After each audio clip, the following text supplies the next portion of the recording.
Sebelum kita mulai, senang sekali saya pada kesempatan sore kali ini menyapa kepada seluruh keluarga besar Kutab Al-Fatih Malang. Terakhir kali ketika saya menyapa seluruh keluarga besar Kutab Al-Fatih Malang, saat itu saya belum menjadi OTS bagi anak kami yang sekolah juga di Kutab Al-Fatih. Pada kesempatan hari ini, saya akhirnya menyapa kembali kepada keluarga besar Kutab Al-Fatih dalam kondisi saya sudah menjadi OTS bagi seorang santri yang juga kami titipkan di Kutab Al-Fatih yang ada di Bekasi. Bekasi itu kota yang indah bagi yang bersabar, dan saya termasuk orang yang bersabar. Dan saya juga agak kaget kalau tadi mendapati Ustadz Rifki ini tumben sekali, ngomongnya sedikit. Beliau ini kelihatannya lagi healing berat kelihatannya. Karena biasanya beliau panjang lebar menyampaikan, dan biasanya materi saya itu sepertiganya diambil sama beliau gitu. Kelihatannya beliau banyak merenung tadi malam dan menyadari kekurangan dan kesalahan-kesalahannya. Dan ternyata saya juga senang sekali bersama dengan beliau, kami sama-sama menjadi orang tua santri yang kami juga titipkan di Kutab Al-Fatih. Hari ini saya ini kayak pengawas di Madrasah Kutab. Karena tadi saya ke Kutab Al-Fatih Kediri, sekarang saya ke Kutab Al-Fatih Malang. Bentar lagi saya muter lagi ke Kutab Al-Fatih Surabaya ini kelihatannya. Tapi ini merupakan bagian dari kebaikan, dan Masya Allah akhirnya kita berjumpa kembali. Saya baru tahu kalau ternyata Kutab Al-Fatih Malang sekarang mengalami kenaikan secara signifikan. Karena dulu di tempat yang rendah, sekarang di tempat yang tinggi. Terakhir kali kalau tidak salah dulu kami menyampaikan materi di Masjid Al-Ghifari. Nah, sekarang sudah menjadi Masjid Al-Furqan. Tapi dimanapun berada, yang terpenting adalah kita senantiasa berdoa. Semoga di tempat itu kita mendapatkan kebaikan dan keberkahan insya Allah. Mari kita mulai kajian kita pada kesempatan hari ini. Karena sebenarnya saya tuh pengen lama di sini sampai maghrib. Tapi ternyata Ustadz Rifki memberikan saya jadwal lagi habis maghrib. Jadi nanti kalau saya terburu-buru, jangan salahkan saya, tapi salahkan beliau ya. Karena saya pengennya agak lama ketika di sini, tetapi qadarullah memang harus berbagi di tempat yang lain insya Allah. Jadi kelihatan kan mana di antara kami yang paling baik di dalam kami bermuamalah. Insya Allah saya lebih baik daripada beliau. Enggak, bercanda. Mari kita mulai kajian kita. Bismillahirrahmanirrahim. Assalamualaikum warahmatullahi wabarakatuh. Innal hamdalillah wassalatu wassalamu ala Rasulillah wa ala alihi wa sahbihi wa man tabi'ahum bi ihsan ila yaumil qiyamah. Kepada seluruh para penuntut ilmu yang hadir pada kesempatan sore kali ini, dan kepada setiap keluarga besar dari Madrasah Kutab Al-Fatih yang ada di Kota Malang. Semoga Allah senantiasa memberikan kepada kita pertolongan dalam setiap perjalanan kehidupan kita. Tidak ada perkara yang paling kita butuhkan di dalam kita melangkah, di dalam kehidupan kita pada zaman fitnah, dengan segala ragam problematika dan ujian yang kita hadapi, kecuali pertolongan dari Allah. Itulah yang menjadikan kita memahami kenapa kita membaca salah satu ayat yang agung yang ada pada surat Al-Fatihah 17 kali di dalam satu hari. Iyyaka na'budu wa iyyaka nasta'in. Karena sesungguhnya tidak ada satupun masalah yang kita bisa selesaikan, bukan karena hebatnya kita, dan bukan karena mampunya kita menyelesaikan dan menghadapi setiap problematika pada zaman fitnah, kecuali semata-mata pertolongan Allah di dalam kehidupan kita. Inilah yang menjadikan kita senantiasa berjalan di atas kesadaran kita secara penuh bahwasanya hati kita terkoneksi dengan Allah, dan sesungguhnya tidak ada satupun kekuatan yang dapat kita wujudkan dalam kehidupan kita kecuali ketika kita senantiasa mendapatkan pertolongan dari Allah. Apa yang menjadikan kita berbeda dengan para nabi dan para rasul? Yang menjadikan kita berbeda dengan para nabi dan para rasul, yaitu adalah pertolongan Allah kepada mereka jauh lebih besar daripada pertolongan Allah di dalam kehidupan kita sesuai dengan tingkat keimanan kita. Makanya memang betul orang yang beriman itu ujiannya berat, tetapi pertolongan Allah jauh lebih besar daripada setiap ujian yang Allah berikan di dalam kehidupannya. Inilah yang menjadikan kita harus mengerti. Jangan pernah kita membuka mata kita ketika kita bangun tidur, kecuali ketika kita pada hari itu ketika memulai aktivitas kita, kecuali pertama kali. Mintalah tolong kepada Allah supaya kita bisa menyelesaikan setiap tugas, setiap amanah, dan kita mampu menyelesaikan setiap problematika yang kita hadapi hari itu ketika kita senantiasa mengetuk pintu langit. Dan Allah mengabulkan permintaan kita ketika Allah menolong kita di dalam kehidupan kita. Kita terkadang menghadapi banyak masalah, tidak kelar, tidak pernah selesai, setiap problematika dan masalah disebabkan bukan karena Allah benci kepada kita, tapi terkadang kita sombong ketika kita jarang meminta pertolongan kepadanya dalam setiap perjalanan kehidupan kita. Kenapa terkadang kita marah kepada istri kita tanpa sebab? Dan kenapa istri kita terkadang begitu mudah ngambek kepada kita? Karena pada saat itu Allah tidak menolong hati kita ketika kita tidak pernah menyertakan Allah di dalam setiap hari yang kita lewati. Kita bangun hanya sekedar bangun. Dan terkadang kita autopilot, bangun, jalan, tapi kita tidak memohon kepada Allah supaya kita diberikan pertolongan. Dan itulah yang menjadikan kita terkadang terbentur dengan banyak masalah di dalam kehidupan. Imam Ibnu Qayyim di dalam kitabnya Miftah dari Sa'adah, kalau terkadang manusia mereka mengalami banyak benturan dalam hidupnya, bukan karena Allah benci kepadanya semata, tapi kadang-kadang manusia mengalami banyak benturan dalam kehidupan karena jarangnya dia mengetuk pintu langit untuk memohon pertolongan kepada Allah. Bukankah ada zikir yang sangat indah? Zikir ini super dahsyat. Ketika Nabi mengatakan di dalam setiap zikirnya, di waktu pagi dan di waktu sore, Allahumma aslih li sya'ni kulli, fala takilni ila nafsi tarfata ainin. Ya Allah, perbaikilah seluruh kehidupanku, semuanya. Jangan tinggalkan kami walaupun sekejap mata. Nabi menggunakan diksi tarfata ainin. Nabi menggunakan diksi sekejap mata untuk menggambarkan kepada kita, walaupun sekejap mata, ketika pada saat itu kita tidak mendapatkan pertolongan, maka sesungguhnya berantakan kehidupan kita, porak-poranda kehidupan kita, kalau pada saat itu Allah tidak memberikan pertolongan di dalam kehidupan kita. Inilah yang menjadikan kita memahami ayat ini, ayat yang agung sekali. Tidak salah kalau Syekhul Islam Ibnu Taimiyah sering menggunakan ayat ini untuk menegur dirinya di dalam perjalanan hidup. Imam Ibnu Taimiyah itu terkadang kalau beliau sedang tergoda untuk menjadi sombong, ayat yang beliau baca adalah Iyyaka na'budu wa iyyaka nasta'in. Untuk menyadarkan diri beliau, tidak ada ibadah, tidak ada pencapaian ilmu, apapun itu, kecuali bukan karena kehebatan beliau, tapi semua ibadah dan pencapaian ilmu itu semata-mata karena pertolongan Allah. Jadi kalau kita mendapatkan musibah, bukan hanya musibah itu karena takdir, musibah itu terjadi, tapi kadang-kadang musibah itu terjadi karena kurangnya kita untuk mengkoneksikan kehidupan kita, untuk memohon pertolongan Allah setiap waktu dan setiap saatnya. Dalam hadis riwayat Muslim, ada di dalam kitab Riyadhus Shalihin, ada seorang sahabat pernah mengadu kepada Nabi Sallallahu Alaihi Wasallam, ya Rasulullah, la daghatni al-aqrab. Ya Nabi, tadi sore kalajengking itu memberikan bisa, menyengatku.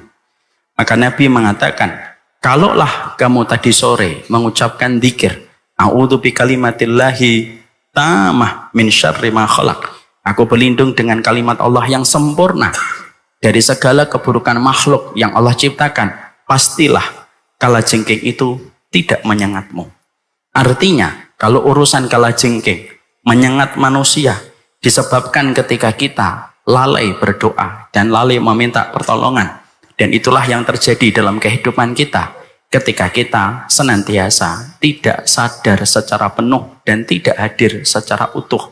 Hidup kita itu butuh pertolongan Allah setiap waktunya. Kita butuh pertolongan Allah supaya kita tidak marah-marah ketika menghadapi anak kita yang sedang menjalankan fitrahnya untuk bermain-main. Kita tidak perlu marah-marah ketika kita menghadapi istri kita, ketika kita paham bahwasanya istri kita itu diciptakan dari tulang rusuk yang bengkok. Kalau Allah menolong hati kita untuk sadar. Kalaulah kita diberikan pertolongan oleh Allah, seorang istri tidak akan begitu berat meminta maaf kepada suaminya kalau hatinya ditolong oleh Allah dalam setiap perjalanan hidup. Tidak ada yang bisa menjadikan kita menjadi laki-laki yang qawam kecuali Allah. Tidak ada perempuan yang mampu menjadi makmum yang terbaik dan teristimewa untuk laki-laki kecuali ketika diberikan pertolongan oleh Allah. Dan itulah yang menjadikan kita tidak perlu sombong di balik setiap apapun yang kita perbuat, dan tidak perlu sombong dan jumawa di balik setiap ilmu yang kita peroleh dan kita dapatkan. Kalau tiba-tiba kita tergoda untuk menjadi sombong, pegang dadanya, bacalah iyyaka na'budu wa iyyaka nasta'in. Semoga Allah senantiasa memberikan pertolongan kepada kita dalam setiap waktu dan setiap saatnya. Dan semoga Allah memudahkan kita dalam setiap pencapaian terbaik dalam kehidupan kita, karena pertolongan Allah yang hebat yang Allah hadirkan di dalam teras kehidupan kita. Alhamdulillah, tentunya senantiasa kita bersyukur kepada Allah atas setiap nikmat yang Allah berikan kepada kita. Syukur itu merupakan materi wajib di dalam kehidupan. Kurikulum yang tidak boleh kita mendapatkan kekurangan nilai itu kurikulum ketika kita bersyukur kepadanya di dalam setiap perjalanan kehidupan kita. Syukurnya tanpa tapi, dan sesungguhnya syukurnya itu tanpa batas. Sabarnya tanpa tepi, karena memang sabar itu merupakan mata uang di dalam kita mengarungi kehidupan. Dan ridhonya kita berikan senantiasa di dalam kehidupan kita. Karena tidak akan mungkin kita mendapatkan rahmat kecuali ketika kita memformulasikan bagaimana ridho, sabar, dan bagaimana kesyukuran di dalam kehidupan kita. Syukur itulah yang akan memberikan kepada kita ketenangan. Syukur itulah yang menjadikan kita mendapatkan kelapangan dalam hidup. Perkara apa yang menjadikan kita mudah depresi? Ego. Perkara apa yang menjadikan kita mudah depresi? Ambisi. Apalagi yang menjadikan kita depresi? Panjang angan-angan. Dan perkara apa yang bisa mengobati dari depresi dan frustasi yang ditimbulkan dari ego, ambisi, panjang angan-angan? Maka intinya adalah bagaimana kita bersyukur kepada Allah dan kita menjadi akuntan paling handal. Bahwasanya nikmat yang Allah berikan kepada kita melebihi apa yang kita butuhkan di dalam kehidupan kita. Allah bukan hanya bersifat Ar-Razzaq, tapi Allah bersifat Al-Wahhab. Syekh Utsaimin menjelaskan, kata-kata dari sifatnya Allah Al-Wahhab itu apa? Saking baiknya Allah ketika mengatur kita dalam setiap nikmat, bahkan nikmat pun Allah berikan kepada kita, walaupun kita tidak meminta. Apakah kita pernah meminta? Berapa kali jantung kita berdetak? Kita tidak pernah meminta. Apakah kita pernah meminta bagaimana kerja lambung ketika dia menguraikan makanan kita? Kita tidak pernah minta. Apakah pernah kita meminta bagaimana ginjal kita ketika menyaring makanan supaya mampu memisahkan mana yang menjadi energi dan mana yang menjadi racun? Kita tidak pernah minta. Tapi Allah memberikan itu setiap harinya tanpa kita minta. Kalaulah Allah sebagai zat yang pemberi mensyaratkan kita harus meminta, mungkin setiap detiknya kita harus meminta kepadanya, barulah itu diberikan oleh Allah kepada kita. Tapi Allah itu Al-Wahhab. Dan salah satu konsekuensi dari sifat Al-Wahhabnya Allah, Allah memberi terkadang tanpa manusia itu meminta. Dan itulah yang menjadikan kita bersyukur. Kalau kita menjadi orang yang bersyukur, kalau diterima sama Allah, syukur kita kalau diterima sama Allah. Allah memberikan kepada kita dua hadiah. Hadiah yang pertama, kalau kita menjadi hamba yang bersyukur dan syukur kita membuka pintu langit, Allah memberikan kita yang pertama, disederhanakan keinginan kita. Kalau kita sudah mudah, kalau kita sudah sederhana keinginan, maka kita akan mudah bahagia. Kalau kita harus paham, jarak antara kita dan kebahagiaan hanyalah sejarak pada keinginan yang belum kita dapatkan. Semakin orang sederhana di dalam keinginan, semakin mudah bahagia. Kenapa anak kecil gampang bahagia? Karena keinginannya sederhana. Mendapati bapaknya sehat, mendapati ibunya sehat, dia dibelikan cilok, dibelikan martabak, dibelikan permen, dia sudah bahagia. Dan tidak ada anak kecil di pojok ruang mematikan lampu kamar dan dia menangis. Dan ketika ditanya kenapa, sedih memikirkan beban hidup, tidak ada. Tidak ada. Mungkin Ustadz Rifki dulu waktu kecil mungkin iya. Tapi kalau saya enggak kelihatannya. Makanya anak kecil itu mudah bahagia. Dia tidak terbebani dengan sertifikat. Dia tidak terbebani dengan BPKB. Dia tidak terbebani dengan mobil listrik. Karena bagi dia, naik motor pun ketika sang bapak memeluknya, itu sudah lebih dari bahagia. Ketika dia tidak memikirkan BPKB, tidak memikirkan sertifikat, dan tidak memikirkan mobil listrik, akhirnya dia mudah bahagia. Dan itulah yang menjadikan kita harus paham. Orang kalau syukurnya diterima, disederhanakan keinginan. Kalau sudah sederhana keinginan, gampang bahagia. Dan itulah caranya Allah ketika Allah itu mencintai kita. Allah jadikan keinginan duniawi kita tidak terlalu banyak. Dicukupi kebutuhannya. Dan akhirnya kita mudah bahagia di dalam kehidupan. Orang yang paling tersiksa bukan orang miskin. Orang yang tersiksa itu ketika keinginannya itu jauh lebih besar daripada apa yang dia peroleh.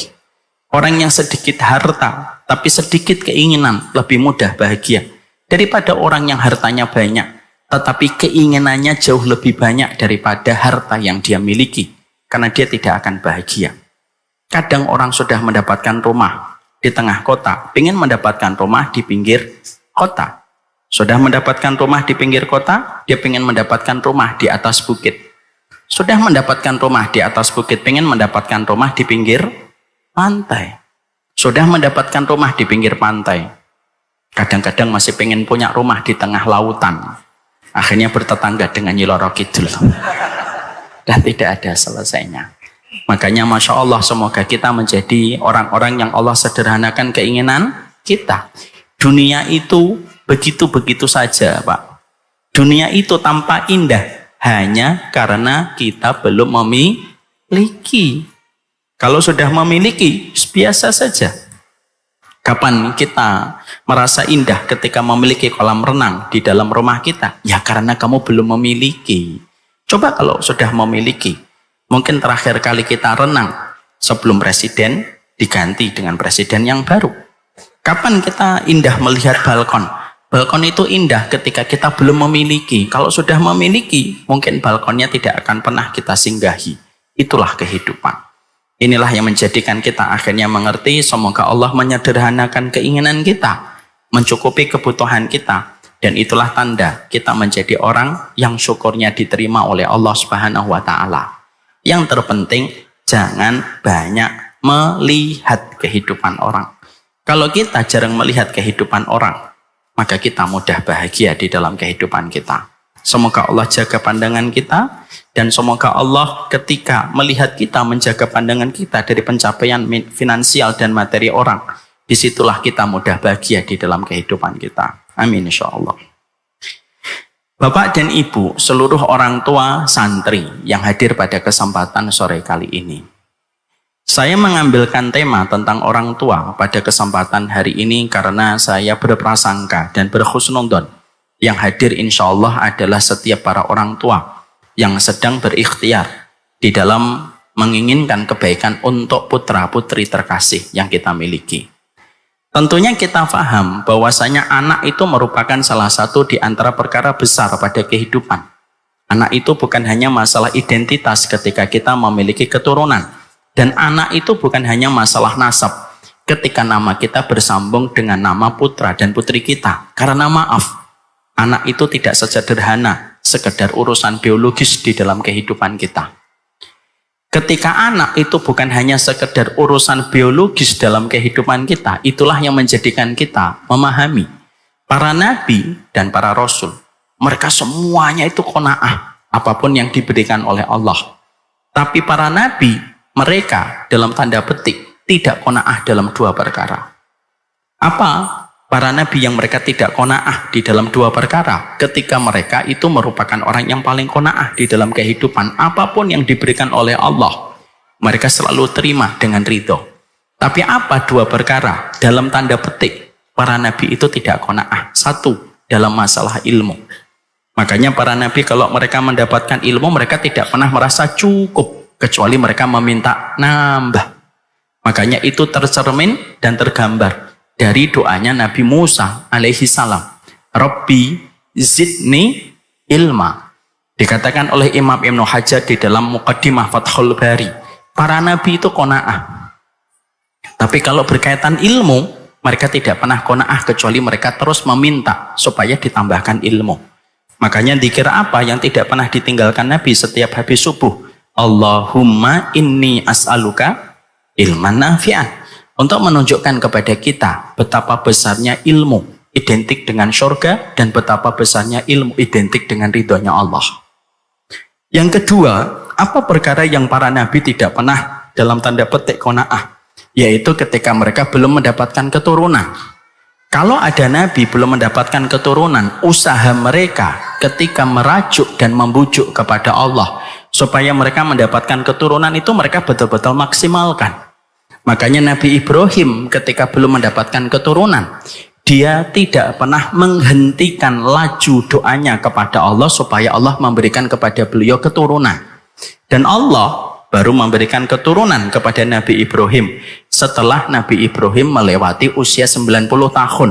Allah berikan Ismail, Allah berikan kepadanya Ibrahim setelah usia 90 tahun.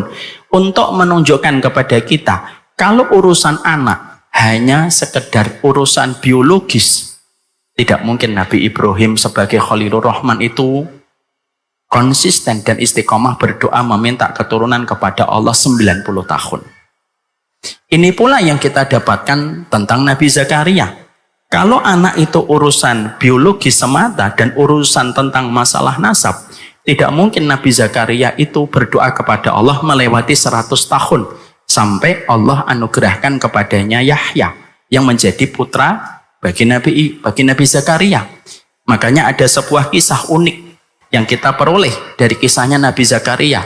Di balik ikhtiarnya dan di balik effortnya untuk mendapatkan Yahya, Nabi Zakaria pernah melihat Maryam ketika berada di mihrab. Mihrabnya Maryam itu ada buah-buahan. Di sini ada nggak ada buah-buahan? Ya biasanya ada buah-buahan ini. Ini panitianya gimana? Nggak bercanda. Makan ini berarti panitianya laki-laki, Pak. Kalau panitianya perempuan, ibu-ibu, di sini tuh ada taplak, di sana bunga. Ini menunjukkan cuma tisu, Pak. Nah inilah dunia itu butuh sentuhan seorang wanita. Saya kira begitu saja kajian kita.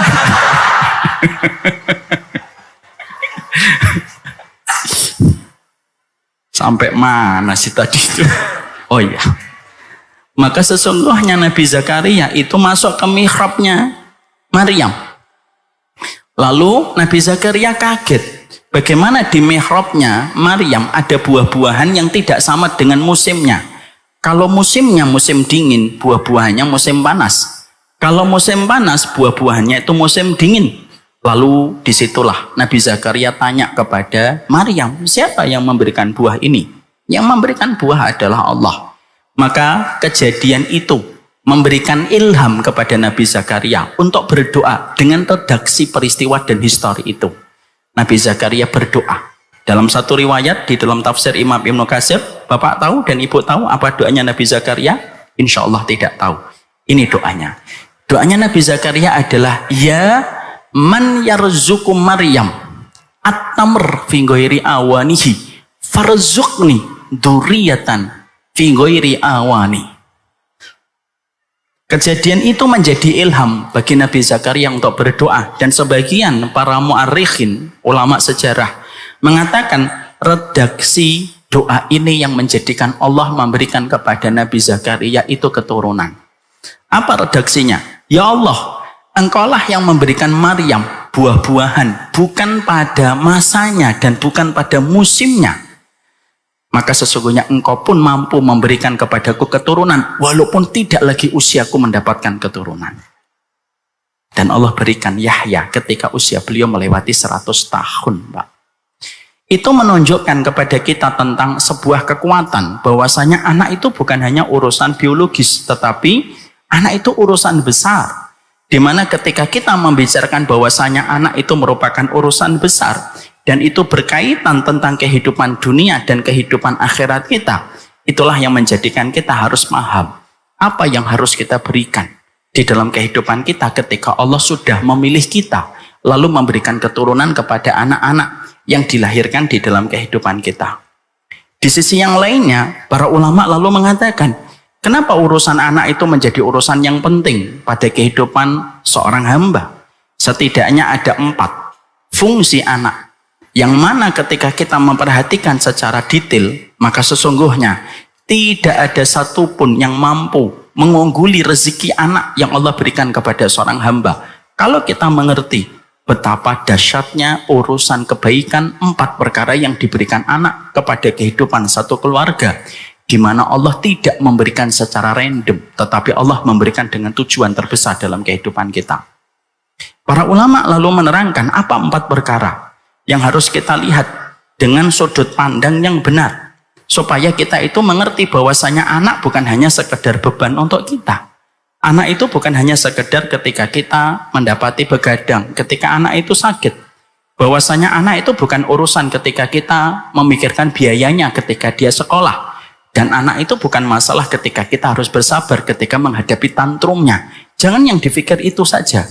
Tapi yang kita pikirkan itu ada keutamaan dahsyat yang menjadikan kita akhirnya bisa melihat perspektif yang agung yang dimiliki oleh anak ketika kita menjadi orang yang beriman dalam kehidupan akhir. Apa 4 perkara itu? 1. Anak itu sejatinya dilahirkan untuk kita karena sesungguhnya anak itu yang akan menjadi tongkat bagi kita di masa kita tua nanti. Karena pada dasarnya, lihat Ustadz Rifki, hari ini gagah, hari ini.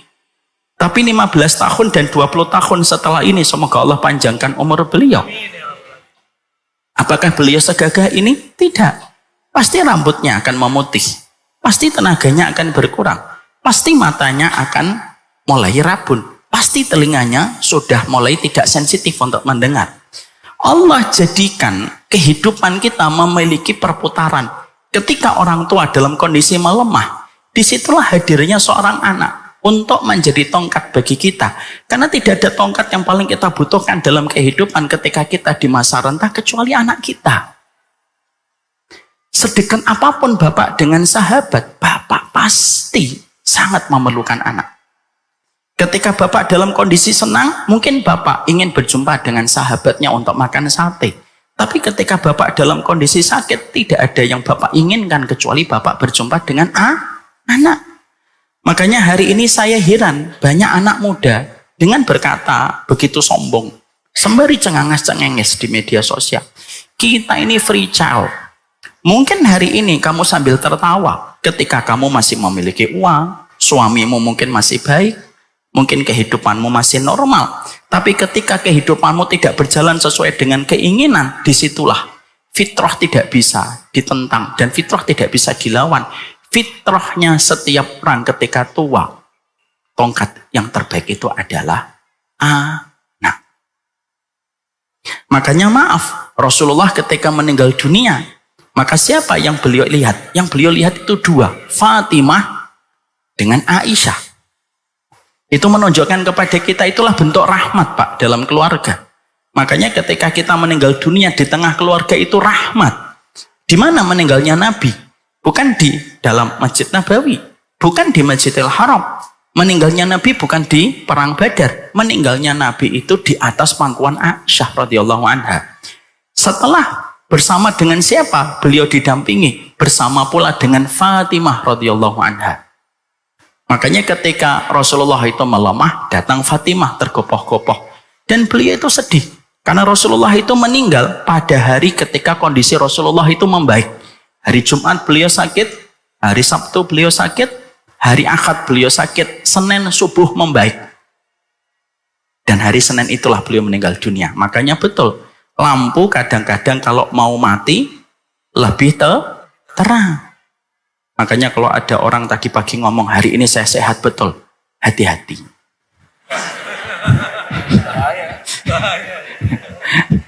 Maka sesungguhnya pada saat itulah tergopoh-gopoh datanglah Fatimah.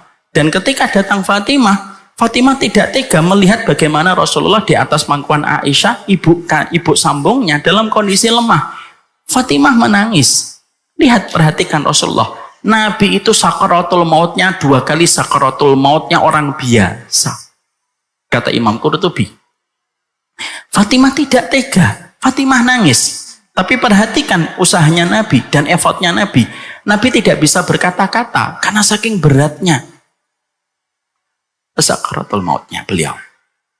Maka ketika Rasulullah merasakan beratnya sakaratul maut itu, ketika datang kepada beliau menuju kepada proses nazaknya, maka pada saat itulah Rasulullah tidak tega melihat Fatimah. Dan ketika beliau tidak tega melihat Fatimah, beliau memberikan isyarat supaya Fatimah itu mendekatkan kupingnya ke mulutnya Nabi Muhammad. Didekatkan kupingnya ke mulutnya Rasulullah. Bisikan pertama membuat Fatimah tambah nangis. Ketika Nabi mengetahui bahwasanya Fatimah tambah nangis, maka Nabi tidak tega kepada Fatimah. Dan Nabi mengatakan dan memberikan isyarat kembali yang kedua, supaya Fatimah mendekatkan kembali kupingnya kepada mulutnya Nabi. Maka dia mendekatkan kembali kupingnya ke mulutnya Nabi.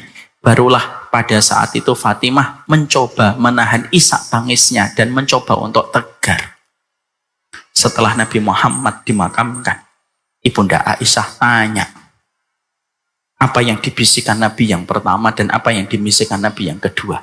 Maka saat itu Fatimah menjawab, yang dibisikkan Nabi yang pertama adalah la karba ala abiki ba'da hadzal yaum. Wahai Fatimah, sudah jangan sedih. Tidak ada lagi kesulitan dan kesedihan yang dirasakan bapakmu setelah hari ini. Artinya Nabi sudah memberikan isyarat hari terakhir ujian beliau di dunia. Justru membuat Fatimah tambah nangis. Maka pada saat itulah Nabi memberikan isyarat yang kedua. Apa yang dibisikkan yang kedua? Beliau mengatakan, innaki min ahli akrabu minni lokan. Kamu akan menjadi keluargaku yang paling cepat nyusul aku setelah aku wafat. Peristiwa itu memotret kepada kita, Pak, anak itu merupakan tongkat untuk kita di masa kita tua nanti. Makanya kadang-kadang kita dapatkan di rumah sakit, ada seorang ibu ketika sudah dalam kondisi sakit yang berat, maka pada saat itu ketika dia punya anak 5, selalu kalau ada salah satu di antara 5 anaknya belum datang, pasti seakan-akan tidak pernah putus tanya, mana anak yang satu itu. Kalau yang belum hadir itu namanya Fatimah, mungkin ibu itu membuka mata dan berkata, mana Fatimah? Lagi naik pesawat. Nutup mata lagi. Buka mata lagi. Mana Fatimah? Baru sampai bandara Juanda mah. Nutup mata lagi. Buka mata lagi. Mana Fatimah? Lagi naik ojek mah. Nutup mata lagi. Setelah datang Fatimah, biasanya dilihat satu persatu anaknya. Baru setelah itu seorang ibu biasanya menghembuskan nafas terakhir. Ya atau tidak? Itu rahmat. Itulah tongkat untuk kita di masa kita tua. Itulah kenapa kita dalam kehidupan beri alasan untuk membersamai anak, supaya anak punya alasan membersamai kita di waktu kita tua. Berikan telingamu kepada anakmu di masa dia belia, supaya anak punya alasan memberikan telinganya untuk kita ketika kita renta. Berikan 100 alasan untuk bermain-main dengan anak, supaya kita punya 1000 alasan untuk dibersamai sama anak-anak kita ketika kita sudah tidak bisa pergi kemanapun yang kita mau dan kemanapun yang kita suka. Karena apa? Anak itu tongkat, dan tongkat itu terbentuk sesuai dengan apa yang kita bentuk ketika dia di usia belia. Ada nggak yang menggantikan tongkat itu? Gak ada. Secinta apapun saya sama Ustadz Rifki, ketika dalam kondisi berat, yang saya panggil anak saya. Ketika saya menghadapi masa-masa yang genting, yang teringat anak saya. Ketika saya menghadapi kondisi-kondisi berat, yang teringat anak saya. Makanya bentuk musibah orang tua itu bukan hanya ketika mereka diberikan sakit. Di antara musibah berat orang tua itu apa? Ketika anak tidak punya alasan untuk menemani orang tuanya ketika tua. Itu merupakan salah satu musibah berat di masa tua, dan itulah termasuk salah satu keburukan di masa tua. Makanya kita kalau pernah berzikir, Allahumma inni a'udzubika min su'il kibari. Ya Allah, aku berlindung dari keburukan di masa tua. Cari sareknya, cari penjelasannya. Para ulama mengatakan su'ul kibar itu apa? Keburukan di masa tua itu apa? Pikun. Keburukan di masa tua itu apa? Penyakit, menahun. Keburukan di masa tua itu apa? Bermaksiat ketika kita sudah tidak lagi muda. Dan termasuk keburukan di masa tua, kita tidak memetik buah manis dari apa yang terjadi pada anak kita. Disebabkan kelalaian kita ketika dulu kita menemani mereka di usia belia. Anak itu tongkat. Makanya maaf ya Pak, selelah-lelahnya kita mendidik anak kita, selelah-lelahnya kita menghadapi tantrumnya kehidupan kita, lebih lelah saudara-saudara kita tercinta yang hari ini sedang menunggu takdir terbaiknya supaya mereka mendapatkan keturunan. Nabi Zakaria melewati 100 tahun mengetuk pintu langit. Nabi Ibrahim Khalilur Rahman 90 tahun mengetuk pintu langit. Dan tidak mungkin Pak Allah memberikan kepada kita keturunan ketika kita tidak memahami hikmahnya. Tongkat. Anak-anak ini tongkat. Ini anak-anak yang akan kita pegang ketika kita nanti sudah dalam kondisi tua. Siapa orang tua bahagia? Kalau dia pergi ke dokter, anaknya menemani. Dan itu tongkat. Dan maaf, kadang-kadang ada anak kita yang tidak terlalu kaya. Belum tentu dia tidak bisa menjadi tongkat. Maaf ya. Kalau kita mempersepsikan tentang tongkat, jangan berpikir bahwasanya anak kita kaya dan mencukupi kita di masa tuanya. Belum tentu itu. Kadang ada anak ditakdirkan tidak berhasil dalam bisnis itu karena dialah tongkat bagi orang tuanya. Makanya kita selaku orang tua jangan membedakan cinta dan kasih sayang kita kepada anak berdasarkan status ekonomi yang mereka miliki. Jangan. Saya pernah punya kisah nyata. Ada seorang bapak-bapak mengatakan, saya itu punya adik Ustaz, bisnisnya itu.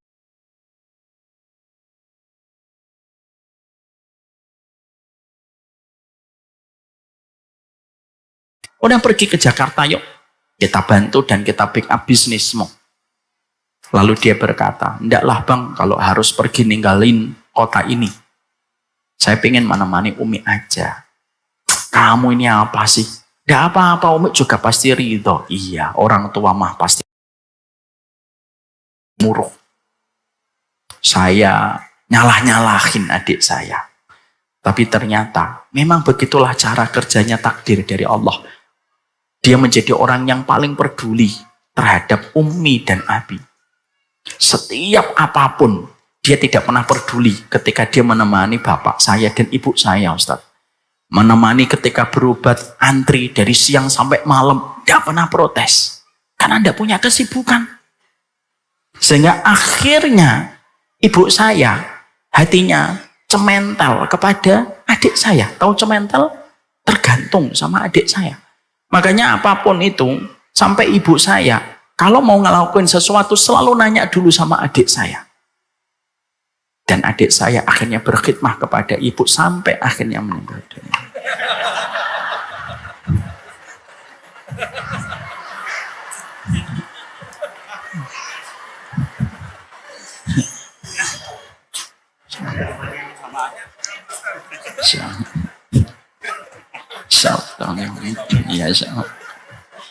Ada mie ayam enggak? Saya biasanya suka es teh manis ini kan. Kita lanjutin enggak sih kalau kayak gini Ustaz? Makanya disitulah akhirnya kita memahami. Beliau akhirnya mengetahui bahwasanya ternyata Allah takdirkan ada anak yang terkadang tidak sukses, bisnisnya buntung, dagangannya boncos. Itu karena Allah ternyata sedang mengarahkan takdirnya supaya dia bisa berbakti dan menjadi tongkat bagi orang tuanya ketika tua. Jadi kalau kita nanti melihat anak lelah, letih, ya memang lelah. Emang orang yang berzina tidak lelah?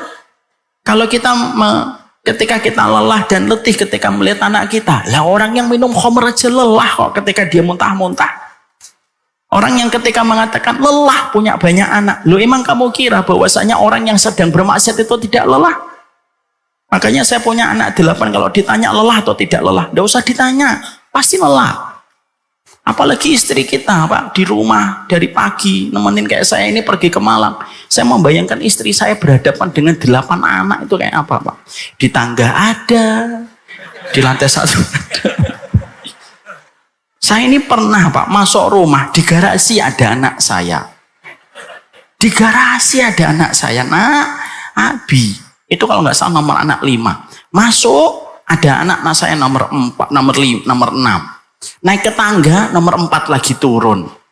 Udah di lantai 2 masih ada nomor 1 dan 2. Masuk kamar masih ada, Pak. Lelah memang. Tapi sesungguhnya kita harus paham bahwasanya dunia ini memang tempatnya kita lelah. Kita tiduran lelah. Kita punya anak juga lelah. Pilih lelahmu. Kita tiduran ketika malam, lelah. Ketika kita sholat tahajud juga lelah. Pilih lelahmu. Makanya kalau saya ditanya, lelah nggak Ustaz? Lelah. Siapa sih hidup ini tidak lelah? Tapi hidup itu terkadang kita harus paham. Lelah di dunia, istirahat di akhirat. Istirahat di dunia, kadang-kadang lelah di akhirat. Makanya itulah yang menjadikan kita paham. Sampai Imam Ibnu Qayyim mengatakan di dalam kitabnya dan di dalam bukunya. Apa yang ada di dalam kitabnya dan apa yang ada di dalam bukunya. Beliau berkata, setiap laki-laki dan perempuan, kalau mereka sudah menikah, lalu Allah memberikan keturunan kepada mereka, ada dosa dan ada kantong maksiatnya, yang itu tidak bisa dihapuskan kecuali karena kelelahan ketika dia mendidik anaknya. Baru Allah hapuskan dosanya, Allah hapuskan maksiatnya. Dan itu terkadang menjadi energi di dalam kehidupan kita. Anak itu tongkat. Dan sesungguhnya tongkat itu tergantung bagaimana kita mengukirnya ketika di usia belia. Karena apa yang terbentuk ketika di usia dewasa adalah apa yang kita lakukan di usia belia. Maaf ya Pak, anak tidak sesederhana yang kita bayangkan. Itu yang pertama. Masya Allah, kaget saya. Mungkin mau habis materinya Ustaz. Yang kedua, yang kita harus pahami bahwasanya anak di dalam kehidupan kita itu apa? Anak yang kedua dalam kehidupan kita, yaitu adalah orang yang akan meneruskan seluruh estafet kebaikan kita. Karena sesungguhnya kita ini harus meninggalkan jejak kebaikan. Sebagaimana Allah menyampaikan di dalam surat Yasin ayat yang ke-12. Wa naktubu ma qaddamu wa asaruhum. Kami mencatat apa yang kalian lakukan dan mereka kerjakan, dan mencatat setiap jejak-jejak yang mereka tinggalkan. Dan tidak ada jejak terbaik dalam kehidupan kita kecuali adalah anak-anak kita. Makanya maaf, kalau kita sedang fokus membuat kurikulum untuk anak kita, bagaimana kita menemani anak kita, bagaimana kita mengarahkan dan menjaga sensitivitas dan empati anak kita dengan akhlak yang mulia, kita ini sedang memastikan argo kita ini berjalan pada kehidupan kita ketika nanti kita terbujur kaku di dalam kematian kita. Maaf ya Pak, kalau kita mengandalkan rahmatnya Allah berdasarkan sholat kita saja, sholat kita itu banyak yang tidak khusyuk. Jujur aja. Kalau kita mengandalkan puasa sunnah kita semata, lah jujur deh, puasa sunnah kita itu kadang-kadang penuh dengan hati yang riya. Kita sering nggak kadang-kadang kalau pas puasa sunnah, lalu ketika yang lain pada makan, kita tidak pingin makan, kita pingin cuma bikin ditanya. Kok enggak makan Ustadz? Soim gitu. Dan kadang-kadang saking begitu luar biasanya setan mengobrak-ngabrik hati kita itu, kalau puasa sunnah yang lain pada makan lalu kita tidak ditanya, kita sedih. Nah kalau kamu nggak tanya saya makan, kan kamu nggak tahu kalau saya puasa. Lu saking begitu detailnya setan itu mengobrak-ngabrik hati kita kalau kita sedang menjalankan ibadah. Ini bukan berarti Bapak nanti ketika puasa sunnah Bapak bohong. Tetap jujur. Tapi saya cuma pengen menyampaikan ternyata menjaga hati kita dalam keikhlasan dalam setiap ketaatan itu tidak gampang. Kalau kita memasuki surganya Allah hanya berdasarkan tawaf kita, berapa kali kita umrah sepanjang hidup kita? Kalau perjalanan kita ke akhirat itu hanya mengandalkan sedekah kita, halah sedekah kita dengan apa yang kita makan itu jauh lebih banyak dari apa yang kita makan kok. Jujur aja kita. Karena Allah tahu bahwasanya kita ini memiliki keterbatasan dan limit di dalam kita beribadah kepadanya. Ketika umur kita tidak sepanjang umurnya umat sebelum Nabi Muhammad, masih terkadang futur, masih terkadang kita memiliki berbagai macam kekurangan. Allah hadirkan anak itu bukan hanya urusan duniawi. Karena anak itu urusan duniawi bagi mereka yang menghamba kepada dunia. Tapi anak Allah hadirkan kepada kita ketika kita beriman kepada konsep negeri yang kedua, yaitu negeri akhirat. Karena Allah itu sayang kepada kita supaya ketika kita jatahnya meninggal dan jatahnya balik, argonya tetap berjalan ketika anak-anak kita itu melakukan amal solih. Kita ini umurnya berapa sih? 70, 80. Kalau umatnya Nabi Nuh ini enak. 1600, 1200 Pak. Dan kita harus paham loh. Kenapa kita diberikan umur yang pendek. Tidak sebagaimana umatnya Nabi Nuh. Justru karena kita diberikan sayang sama Allah. Kita itu diberikan umur yang pendek. Tapi balasannya sama. Kan enak. Bapak kerja. Cuma 70 tahun. Balasannya sama dengan kerja 1500 tahun. Enak atau tidak enak? Enak. Coba kalau Bapak diberikan umur sampai 1000 tahun, Pak. Maka ketika ada Bapak cerita, ya Allah Ustadz, istri saya Ustadz. Saya ngomong sabar ya Pak. Ya Allah Ustadz sudah 835 tahun saya sabar. Karena Allah itu memperpendek umur kita supaya kita itu mempersiapkan legasi. Makanya Allah menyampaikan ini surat Yasin itu indah betul. Wa naktubu ma qaddamu wa asaruhum.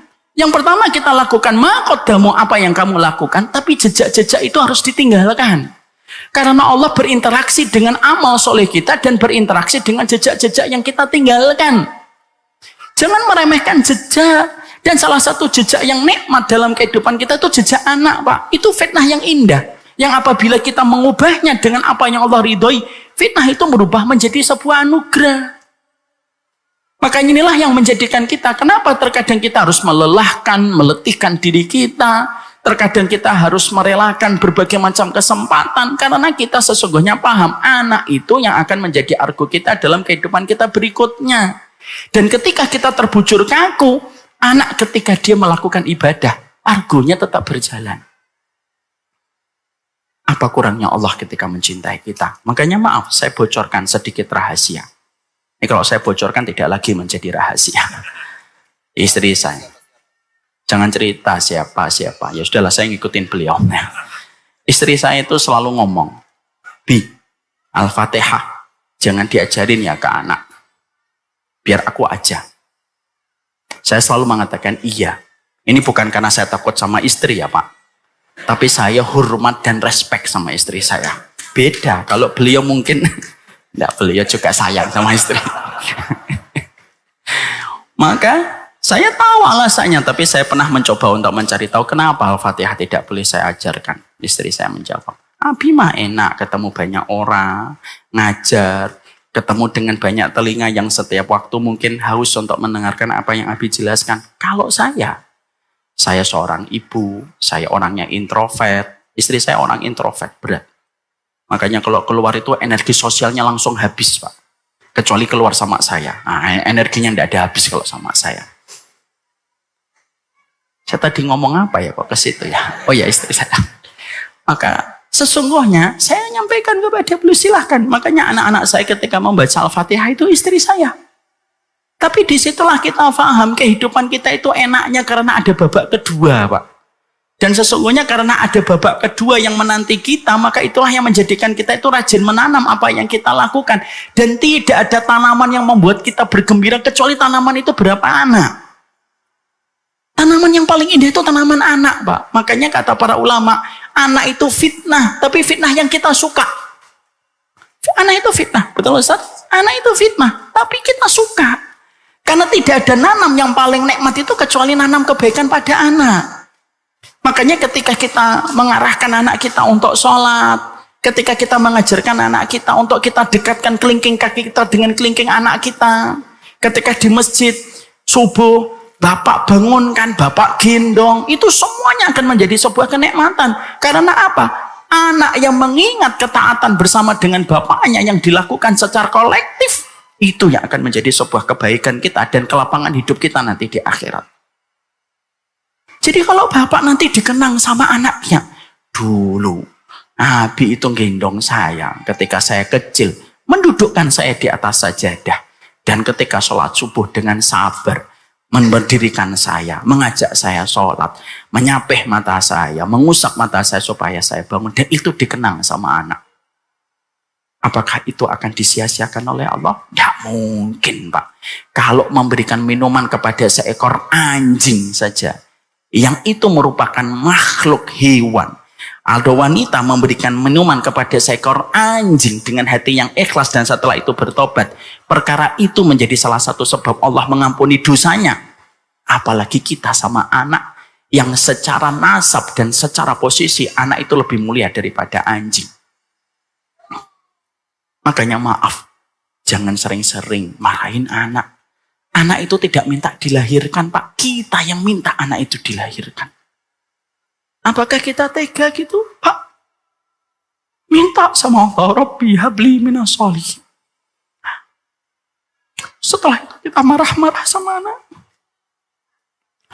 Mungkin anak kita nanti akan ngomong gitu, kenapa saya Abi marah-marah? Bukannya saya dulu juga gak minta Abi ngelahirin saya kan? Anak itu tegesi kita, Pak. Argo kita ini harus jalan. Kalau bukan karena ini, Pak, kita tak mungkin pengen punya banyak anak. Tapi karena kita paham argo ini terus berjalan, terus dalam kehidupan kita, itulah yang menjadikan kita itu bertahan di tengah berbagai macam ujian yang Allah berikan dalam kehidupan kita. Itu anak. Makanya kalau ada orang ketika sudah punya anak, kok dia tidak mau memberikan kehidupannya yang berbeda dan tidak mau mengubah prioritasnya. Terus kapan kita mengubah prioritas kita? Maaf ya, kalau ada seorang bapak sudah punya anak masih main game, saya tuh bingung lah, terus prioritas kamu itu apa? Kalau ada orang sampai punya anak kok tidak datang ke masjid, terus prioritas kamu itu apa? Kalau sampai ada orang sudah punya anak masih berat untuk datang ke kajian padahal dia itu dibutuhkan tangkinya untuk mengalirkan ilmu kepada anaknya, terus prioritas kita itu apa? Kita ini ngaji bukan karena kita pengangguran. Kita ini ngaji bukan karena kita sok suci. Kita ini ngaji bukan karena kita sok alim. Enggak. Kita ngaji, kita buka kitab. Kita dengerin nasihat para ulama. Kan kita ini bapak.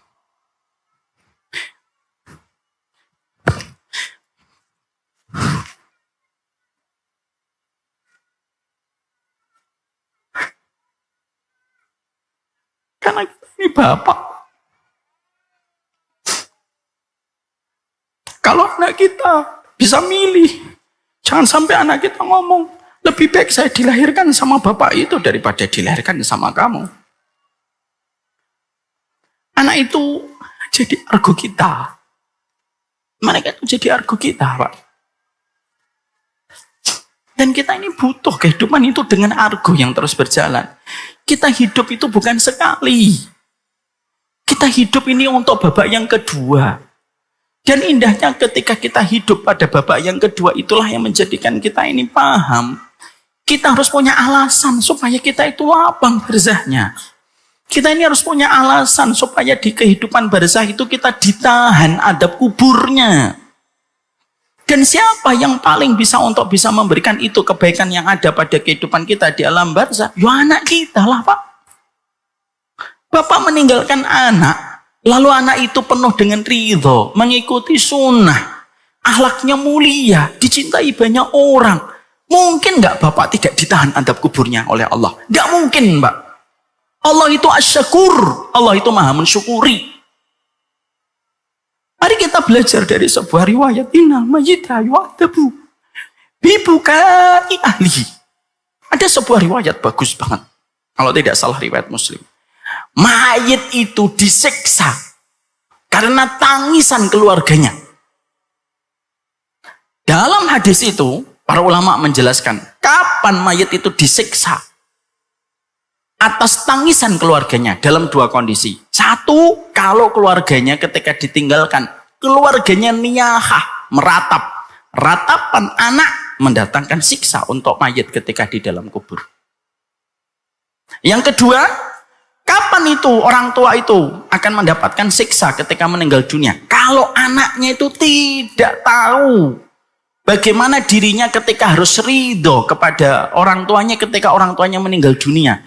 Lalu anaknya melakukan tindakan yang dimurkai oleh Allah, maka mayit orang tuanya itu akan disiksa oleh Allah. Kalaulah tangisan keluarga kepada mayit itu mendatangkan siksa untuk mayit, kalau dia meninggal terongnya niyahah, maka mafhumul mukhalafahnya, pemahaman terbaliknya itu simpel. Berarti kalau ada mayit meninggal dunia, meninggalkan anak yang ridho, meninggalkan anak yang lapang, meninggalkan anak yang pingin bercita-cita ketemu kembali dengan abinya ketika abinya meninggal dunia. Mungkin nggak Allah itu tidak menahan adab kubur untuk bapaknya? Nggak mungkin, Pak. Karena apa? Karena pemahaman terbaliknya tadi jelas. Kalau ada mayit meninggalkan anak, kok anaknya niyahah, mayitnya disiksa. Tapi kalau ada mayit meninggalkan anak yang penuh dengan ridho, hatinya ridho, walaupun dia sedih ditinggalkan bapaknya, lalu dia melanjutkan kehidupan dengan koridor ketaatan yang diajarkan oleh bapaknya, tidak mungkin, Pak. Lalu bapaknya tidak mendapatkan balasan dari sisi Allah. Dan itu yang kedua. Makanya kalau bicara anak, kita tidak bicara masalah teori semata. Kita ini bicara hati, Pak. Kalau kita bicara anak, tidak bicara tentang perasaan saja. Maaf ya Bu, ibu yang ada di atas, di bawah. Anak kita itu degup jantungnya berdetak bersama ibu semenjak usia 4 bulan. Berarti selama 5 bulan dia berdegup setiap detiknya bersama dengan ibu. Anak itu makan apa yang dimakan oleh ibu selama dia berada di dalam rahim ibunya. Maka tidak mungkin kalau kita dalam kehidupan kita itu tidak paham anak itu. Yang kedua itu fungsinya dalam kehidupan kita itu apa? Dia yang akan menjadi argo yang meneruskan amal soleh kita. Kenapa kita harus repot-repot memberikan teladan? Karena anak itu butuh teladan. Dan anak itu tidak hanya butuh teori. Banyak orang tua bisa memberikan teori. Tapi belum tentu setiap orang tua bisa memberi teladan. Dan itu yang menjadikan kita paham yang kedua. Yang ketiga, Pak. Anak itu apa? Anak itu yang harus kita pahami. Yang ketiga itu apa? Anak itu yang kelak, Masya Allah. Anak itu yang ketiga itu yang akan paling setia mendoakan kita. Kalau kita meninggal dunia, ada 3 orang yang paling setia mendoakan kita. 1, orang tua kita, kalaupun orang tua masih hidup. Yang kedua, istri kita atau suami kita, itu pun kalau dia belum nikah lagi. Kalau dia sudah nikah lagi, mungkin sudah sibuk dengan keluarga yang baru. Ini bukan berarti nanti kalau kita mau meninggal dunia, kita pesan, jangan nikah lagi ya. Tidak boleh. Awas nikah lagi, saya hantui kamu dari kuburan. Jadi hantu aja sombongnya, gitulah. Tapi itulah konsekuensi hidup. Yang ketiga, siapa yang paling setia mendoakan kita? Siapa paling setia mendoakan kita? Anak. Secinta-cintanya saya sama Ustadz Rifki, berapa lama saya sedih ketika mendengarkan kabar Ustadz Rifki meninggal dunia? Ini contoh. Ya paling saya sedihnya itu setengah hari. Ya Allah, Ustadz Rifki, Masya Allah. Saya pernah makan rawon amanah di rumahnya. Rawonnya zen, Pak, Masya Allah, luar biasa. Enak banget. Harus datang ke warungnya beliau. Masya Allah. Sudah saya sampaikan ya Ustadz pesannya.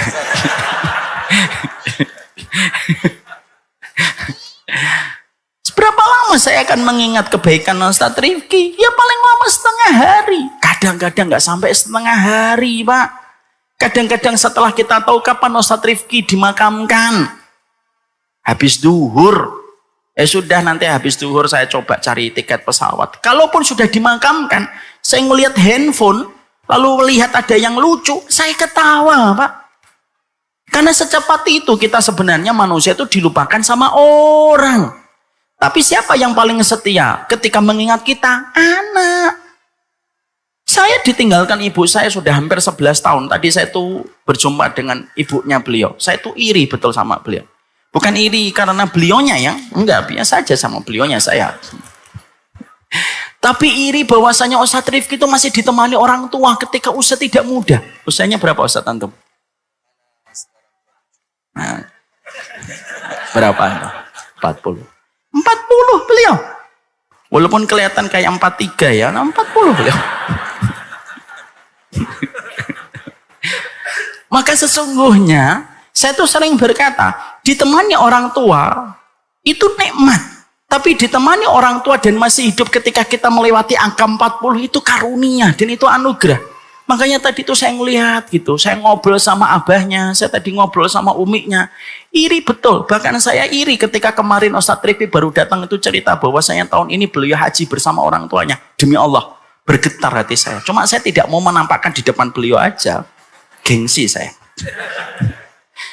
Itu nikmatnya besar. Makanya Masya Allah saya ditinggalkan ibu saya itu 11 tahun. Harinya itu, hati saya itu tetap sama. Makanya saya sering mengingatkan kepada setiap anak yang masih ditemani orang tua. Demi Allah ya, hidup kita tidak akan pernah lagi sama setelah kita memasukkan jasad bapak dan ibu kita ke perut bumi. Demi Allah, buktikan omongan saya.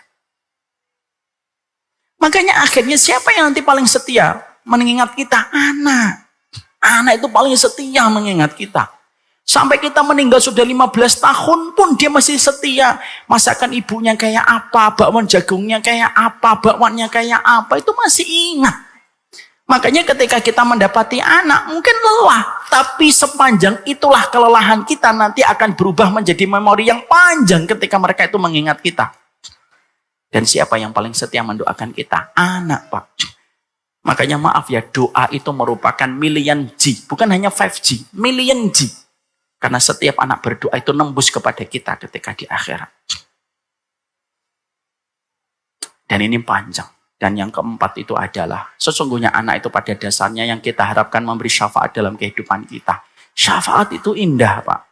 Syafaat itu lawan dari ganjil. Apa sih maknanya? Saya jelaskan maknanya secara tadabbur saja, tidak menjelaskan maknanya secara istilah. Syafaat itu yang apabila yang kurang mendapatkan tambahan, yang tipis ditebalkan, yang kurang ditambahkan, yang bengkok diluruskan. Itu fungsinya syafaat, Pak. Makanya ada orang yang nanti memasuki surga itu bukan karena amalnya, tapi ada orang yang mereka itu memasuki surga karena syafaat yang dia dapatkan dari putra dan putrinya ketika dia taat dan ketika dia sholih. Itulah yang menjadikan kita harus paham. Jadi maaf, anak itu bukan hanya urusan biologis. Anak itulah yang akan menjadi tongkatmu, anak itulah yang menjadi argo pahalamu, anak itu pula yang akan menjadi sebab dipanjangkan doanya untuk dirimu. Dan anak itulah yang akan menjadi satu harapan kita supaya mendapatkan syafaat. Kalau ada amal kita yang kurang, syafaat dari anak kita yang menambahi. Kalau ada di antara ketaatan kita yang tipis, anak kita yang solih akan menebalkan.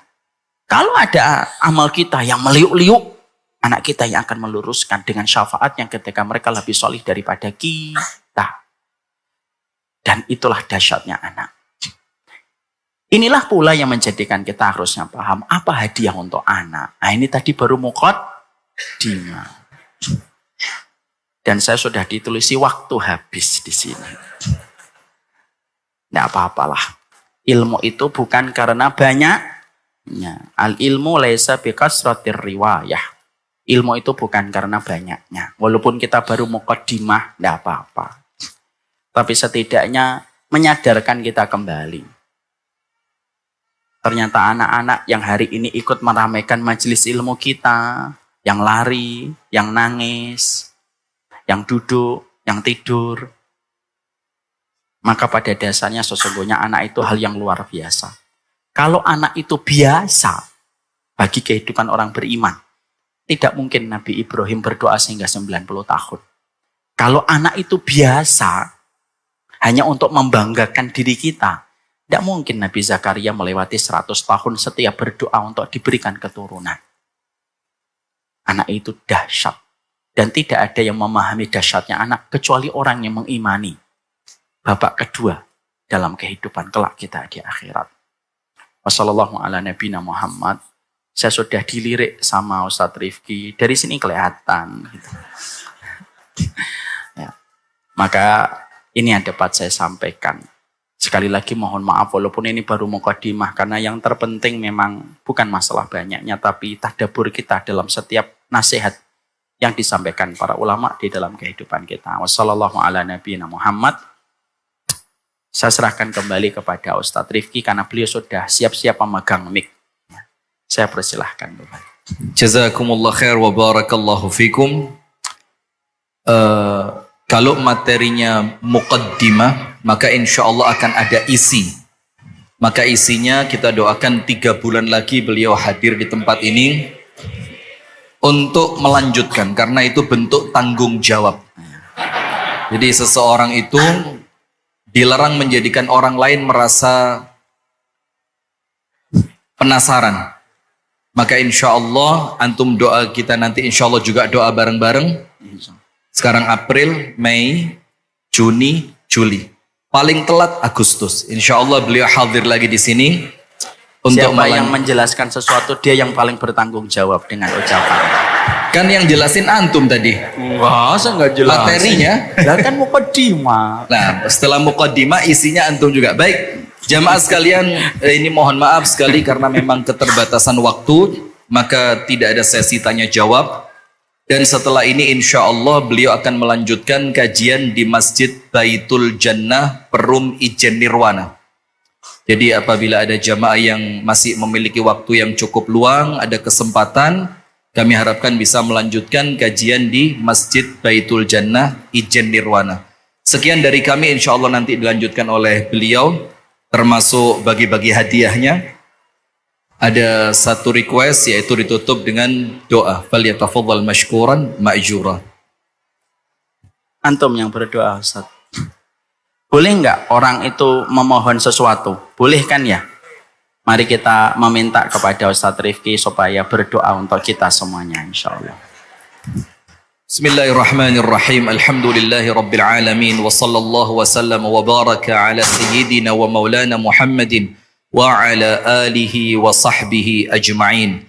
Allahumma ighfir lil muslimina wal muslimat wal mu'minina wal mu'minat al ahya'i minhum يا ربنا والأموات إنك يا الله سميع قريب مجيب الدعوات يا ربنا يا قاضي الحاجات Amin. ربنا اغفر لنا ذنوبنا ولوالدينا وارحمهم كما ربونا صغارا اللهم يا ربنا هب لنا من أزواجنا وذرياتنا قرة أعين واجعلنا للمتقين إماما اللهم يا مقلب القلوب ثبت قلوبنا على دينك وطاعتك اللهم اجعل أولادنا وبناتنا من الصالحين المصلحين عاملين بكتابك وسنة نبيك محمد صلى الله عليه وسلم اللهم احفظهم بحفظك يا رب العالمين اللهم انصر إخواننا المسلمين في فلسطين اللهم انصرهم على عدوهم يا قوي يا متين ربنا ظلمنا أنفسنا وإن لم تغفر لنا وترحمنا لنكونن من الخاسرين وصل اللهم وسلم على نبينا محمد ربنا آتنا في الدنيا حسنة وفي الآخرة حسنة وقنا عذاب النار والحمد لله رب العالمين.